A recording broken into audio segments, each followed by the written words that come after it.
जी, अस्सलाम वालेकुम। आज का हमारा जो पाकिस्तान पीनल कोड का एक जो रिमेनिंग पोर्शन था एक चैप्टर का फ़ॉल्स एविडेंस वाले का, उसका हम देखेंगे।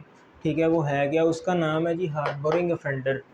ठीक है, तो इसमें से हम सिर्फ 3 सेक्शंस को ही मद्देनज़र रखेंगे इस चैप्टर में। एक है 113, फिर है 119 और सॉरी 213, 219 और 228। ठीक है, बाकी इसमें से सेक्शन जो है वो पेपर पॉइंट ऑफ व्यू के हवाले से और प्रैक्टिसिंग के हवाले से कोई ख़ास इंपॉर्टेंट नहीं है। सो अच्छा, हमने डेफिनेशन क्लॉज में पढ़ा था हार्बोरिंग। हार्बोरिंग क्या है कि जी कि किसी ऑफेंडर को, ठीक है, कोई एड देना, माली एड देना, खाना देना या प्रॉपर्टी फराहम करना छुपने के लिए, रहने के लिए, उसको हम हार्बोरिंग कहते हैं। सेम सिनेरियो इधर भी यही है। उन्होंने सेक्शन जो है, अगर आप पढ़े हैं पाकिस्तान पीनल कोड की बुक खोल के, बेयर एक्ट को, उन्होंने वर्ड बोला है जी harbouring offender whenever an offence has been committed, whoever harbors or conceal a person whom he knows has been reason to believe an offender। कि जी ये जानते हुए भी अगर कोई किसी ने अगर अफेंस किया है, हार्बोरिंग मतलब कि अफेंडर, कि एक बंदा ऑफेंडर था, उसने ऑफेंस किया। ऑफेंडर कहते हैं बेसिकली मुजरिम को, जिसने ऑफेंस किया है। अब उस बंदे ने ऑफेंस किया है, दूसरा बंदा मिस्टर ए ने ऑफेंस किया, मिस्टर बी उसको, ठीक है, कोई हार्बोर कर रहा है, ठीक है, किस मद में? वो कंसीलमेंट कर रहा है। ठीक है, इसी सेक्शन में 213 में बताया गया कंसीलमेंट। कंसीलमेंट कहते हैं छुपाना, कंसील करना या स्क्रीनिंग करना। स्क्रीनिंग, ठीक है, उसने वर्ड यहाँ पर स्क्रीनिंग का यूज़ किया है कि टू अवॉइड लीगल प्रोसीडिंग। कि अब मिस्टर ए ने जुर्म किया, मिस्टर बी उसको हार्बोर करता है कि जी उसको प्रॉपर्टी देता है कि आप यहाँ पर छुप जाओ, आपको पुलिस वाले उठा के ले के ना जा सके। ठीक है, ये इसको वर्ड को हम हार्बोरिंग कहें कि कोई एड फराहम करना, वो किसी मद में भी हो सकती है किसी मुजरिम को।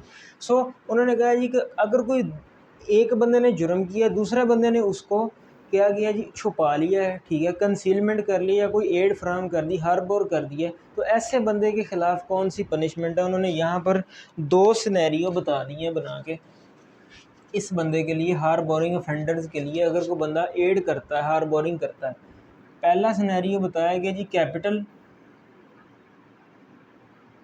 ऑफेंस के, अगर किसी बंदे ने कैपिटल ऑफेंस किया है तो उसकी हार्बोरिंग पे क्या पनिशमेंट है? ऑफेंस। और दूसरा है कि जी अगर कोई बंदा ऑफेंस करता है, पनिशेबल है लाइफ इम्प्रिजनमेंट,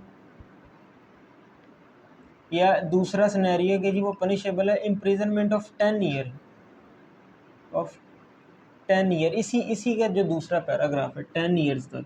ठीक है, अब मिस्टर ए ने क्या किया है जी, एक जुर्म किया है जी, कत्ल। कत्ल की सज़ा है क्या है जी? मौत। ठीक है, कैपिटल ऑफेंस कहते हैं जिसकी सज़ा हो डेथ, डेथ इसकी पेनल्टी हो। ठीक है, अब एक बंदे ने, मिस्टर ए ने डेथ कॉज की किसी दूसरे बंदे की। अब मिस्टर बी ने क्या किया जी, उसको कंसील कर लिया, अपनी जगह फराहम कर दी, अपने घर में रख लिया कि जी आपको पुलिस से बचाया जा सके, पुलिस उसे ढूंढ रही है।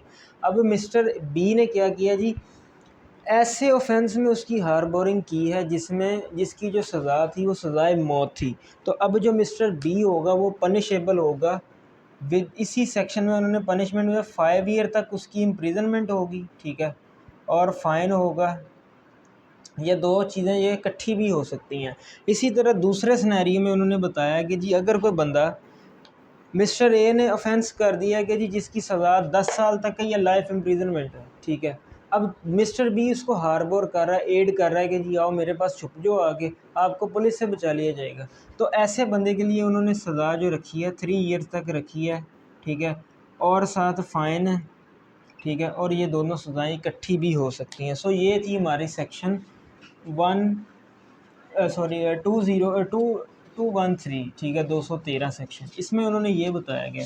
इसी तरह अगर हम 219 की बात करते हैं, उसमें उन्होंने बताया कि जी बीइंग अ पब्लिक सर्वेंट, अगर कोई पब्लिक सर्वेंट है तो वो कोई गलत रिपोर्ट देता है, वो अपना डिसीजन गलत करता है जो कि लॉ के मुताबिक है ही नहीं, तो उस जो पब्लिक सर्वेंट के ख़िलाफ़ आपने कार्रवाई करनी है वो 219 सेक्शन में करनी है जाके, जो जो कि उन्होंने पनिशमेंट यहाँ पर बताई है। उस उन्होंने, अगर आप सेक्शन 219 खोल के पढ़े तो कहते हैं whoever being a public servant corruptly और maliciously makes or pronounce in any stage of judicial proceeding any report, order, verdict or decision which he knows to contrary to law।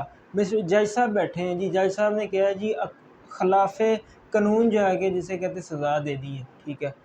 तो जज साहब के ख़िलाफ़ जो प्रोसीडिंग होगी वो 219 के तहत होगी, जिसमें उन्होंने बताया कि जी उसकी जो पनिशमेंट होगी 219 के अंदर वो होगी 7 ईयर्स तक इम्प्रिजनमेंट होगी, ठीक है, इम्प्रिजनमेंट, और फ़ाइन होगा, या ये दोनों चीज़ें इकट्ठी भी हो सकती हैं, ठीक है।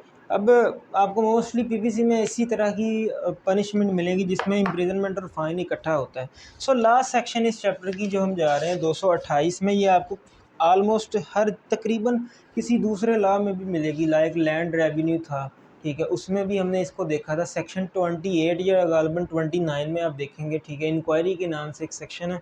उसके अलावा इन्वायरमेंटल लॉ में भी मैंने देखा, बैंकिंग में भी देखा कि जी जुडिशल प्रोसीडिंग के नाम से, ठीक है, जो 228 है।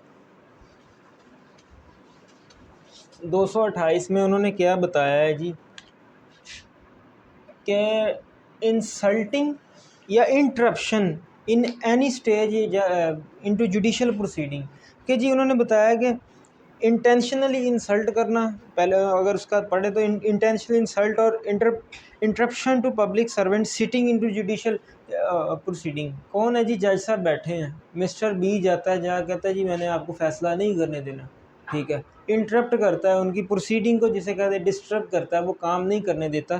तो ऐसे बंदे के लिए उन्होंने क्या सज़ा रखी है, सिंपल इम्प्रिजनमेंट रखी है,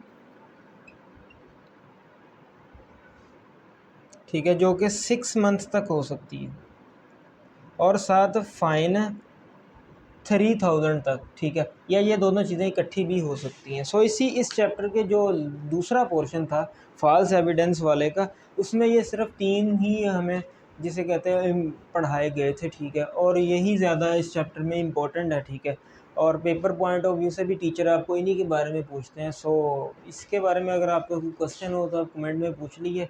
सो आज के लिए इतने, थैंक यू, अल्लाह हाफ़िज़।